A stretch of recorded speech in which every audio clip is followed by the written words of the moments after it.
دعا کہاں قبول ہوتی ہے؟ آقا کریم صلی اللہ علیہ وسلم آپ کی ارشادات کے مطابق کچھ مقامات ہیں کہ جہاں دعا مانگی جائے تو اللہ دعا قبول فرماتا ہے۔ پہلی دعا، پہلا مقام سرکار فرماتے ہیں کہ یوم عرفہ یعنی 9 ذی الحج کو مقام عرفات، میدان عرفات کے اندر جو دعا کی جاتی ہے وہ سب سے بہترین دعا ہے۔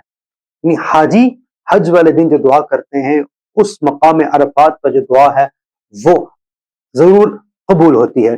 اس کے بعد پھر مجالس ذکر کی محفل جہاں ہوتی ہے، اس ذکر کی محفل میں اللہ کے فرشتے آتے ہیں، رحمت سے ڈھانپ لیتے ہیں، تو وہاں بھی جو دعا مانگی جائے اللہ قبول فرماتا ہے۔ اور تیسرا مقام وہ ملتزم، یعنی حجر اسود اور خانہ کعبہ کے دروازے کے درمیان جو جگہ ہے وہاں کھڑے ہو کر، وہاں ہاتھ لگا کر جو دعا مانگی جائے وہ اللہ قبول کرتا ہے۔ صحابہ کرام علیہم رضوان آپ بڑے شوق ذوق سے وہاں جا کر دعائیں مانگا کرتے تھے۔